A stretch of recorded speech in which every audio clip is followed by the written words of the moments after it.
le ministre français de l'Intérieur, Bernard Cazeneuve, et moi-même tenons à exprimer notre gratitude à I'd like to express our gratitude to all our colleagues from the member states who have not only expressed yet again their solidarity, their support, they have also asked to convey to the French people their message of solidarity, their condolences, and we were particularly sensitive to the fact that they all made an effort to express themselves, to express this message in French. We are very concerned by the quality of judicial cooperation for conducting our judicial investigations.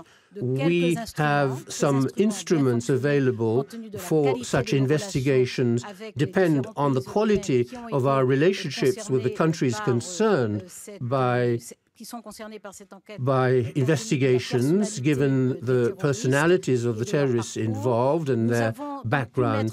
So we have put in place an instrument for international cooperation, international support, and judicial support, and this has been done speedily so that we can obtain information for conducting international investigations on vehicles which were, for example, rented in Belgium, or on the people concerned, the 7 terrorists who were killed in these attacks. We have also been able to mobilize the European arrest warrant, which is a very useful tool, a very swift instrument, which is particularly effective. And at our request, on Sunday, Belgium issued a European arrest warrant, which has mobilized all law enforcement organizations in Europe. We also have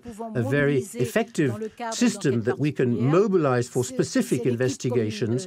This is the joint investigation team. We have decided with Belgium to set up a joint investigation team on the tragedy that occurred last week in Paris, and I have given my agreement, as has the Belgian Minister of Agreement, on Monday for this joint investigation team to be established.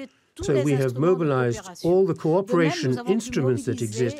We've also been able to mobilize the CRIS, which is the information system on the judicial records, the criminal records of individuals, which allow us to obtain information in the criminal records and to obtain in real time information which has been useful to the investigations carried out by the counter-terrorist team in Paris. In January, we asked that the CRIS system should be extended to third-party countries which are capable of providing us with background information on the judicial records of individuals, of suspects.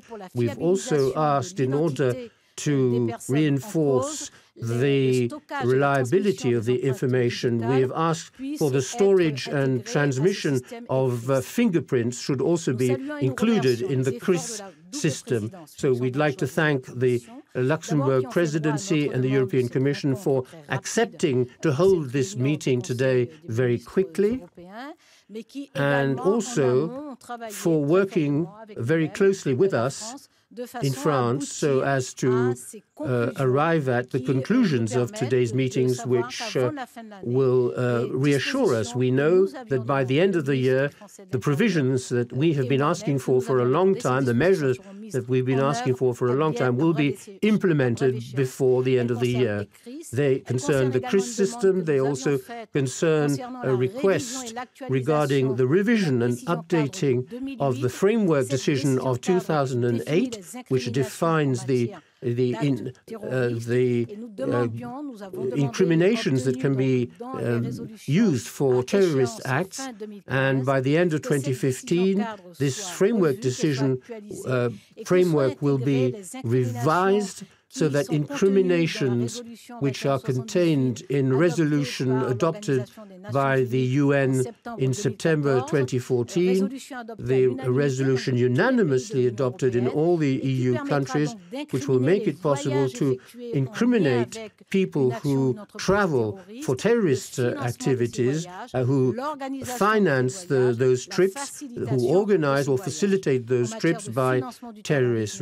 Regarding the financing of terrorism, we have made significant progress in these conclusions, and we are very pleased about this. We would like to thank very sincerely and warmly the Luxembourg presidency and the European Commission for the efforts they have made in a very short time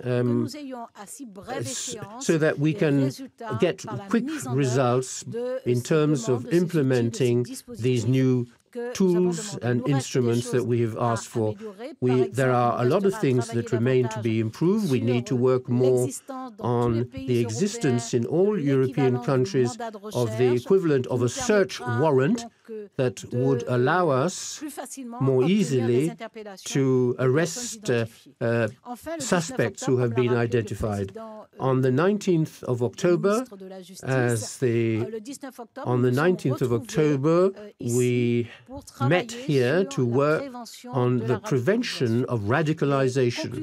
The conclusions of our meeting on October the 19th have been validated. They will allow us to share our experiences. They will allow us to share the assessments that we make of the systems we have set up in our respective countries, and to harmonize our activities so that we can win the battle of recruiting of radicalized people.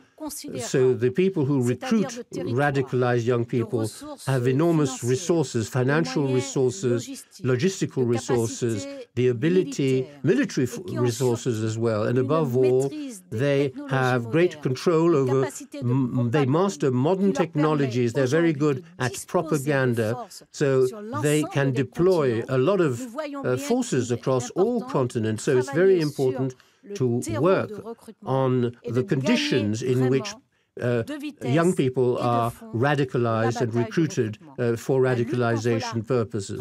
The fight against radicalization, the de-radicalization efforts, the activities against indoctrination are key to reduce the ability of recruiters to radicalize young people.